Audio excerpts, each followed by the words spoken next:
según la historia, mi papá dice que veníamos desplazados de la Victoria a Caldas.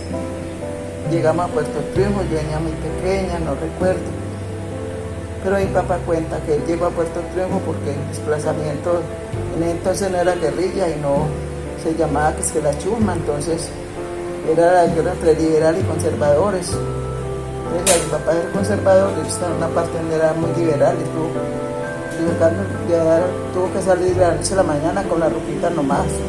Él cuenta que llegamos acá a Puerto Triunfo. En ese entonces esto era aquí un monte, llegó a una finquita que se llamaba La Gloria. Todavía no había ferrocarril. A los años comenzó el ferrocarril. Entonces ya la gentecita comenzó a coger lotecitos para el ranchito. Entonces mi papá cogió un lotecito, hizo un ranchito en Rivera de la Carrilera. Y ese en el que hoy estamos. Aquí el transporte para llegar aquí, como no había autopista, era por lancha, por el río. Y el tren, en ese entonces había el tren que se llamaba el Palito, el Antioqueño, el Autoferro, el tren de lujo. Y el otro era de carga que se llamaba la local. En la local transportaban los alimentos. Y para uno ir a la Dorada, uno se iba por lancha. En Dorada se iba a mercar, a traer las cositas. De toda hora en el mercadito uno llegaba a Puerto Triunfo. En Puerto Triunfo había en ese entonces era como una tienda que se llamaba Fomento. Supuestamente eso era del gobierno. Y allá era donde uno mercaba. Recuerdo que mi papá decía, vamos para Fomento a comprar la comidita. No, pues esto era un monte. Y uno para ir a Medellín pues se iba por tren. Uno se iba a la hora y ahí cogía el tren que iba para Medellín. El que tenía plática pues iba en el tren de lujo que valía mucha plática. Y los que no teníamos, uno se iba en tren, llegaba hasta Cisneros, no recuerdo muy bien porque casi nunca llegué a ir. Uno andaba a pie, por carrilera o una trocha que había. Después al tiempo mi papá consiguió un caballito y ya no íbamos en el caballito, porque mi papá colocó una tiendita y él compraba la gaseosita, el pancito para vender en la tiendita. Y uno movilizaba, era a pie, por la carrilera o por la carretera. No era carretera para ir a Puerto Triunfo, se iba por la carrilera a pie o se iba por la trochita, una trochita de beso.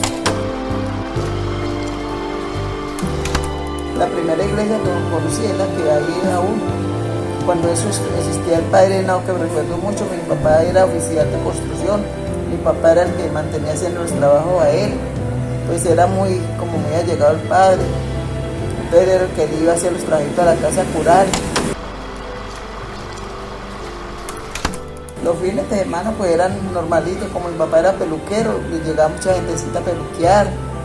Mi papá en ese entonces era el que hacía, no había funeraria ni nada, mi papá era el que hacía los ataúditos de maderita, como él era carpintero. Entonces a él lo buscaban para que hiciera los ataúdes. No, pues recuerdo el cementerio, era esa donde era hoy en día el colegio, era el cementerio, pero era solamente en tierra, no había bóvedas ni nada.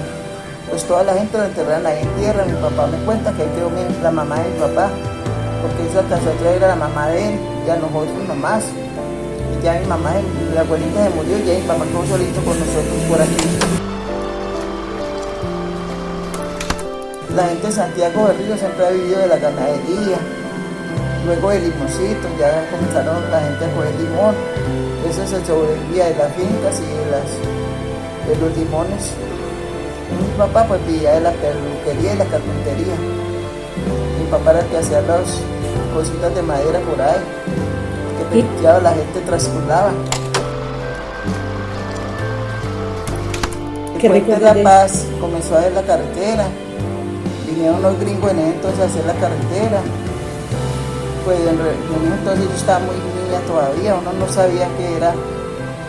Y a uno pues no lo dejaban salir para ninguna parte de esa. Uno ya que estaban en la carretera y que había mucha maquinaria, porque uno veía pues haciendo, cuando hicieron ese túnel, haciendo el terraplén, muchas máquinas cargando mucha tierra. Y ahí ya comenzó a formarse Doradal. Doradal al pasar era una finca, era una tierra muy grande. Entonces ya la gente, al pasar la carretera, ya la gente comenzó a invadir las tierritas. Y así se formó Doradal. Bueno, estos son nuestros trabajos Apóyenos dándole like, suscribiéndote, siguiéndonos y por supuesto dando tu opinión. Muchas gracias.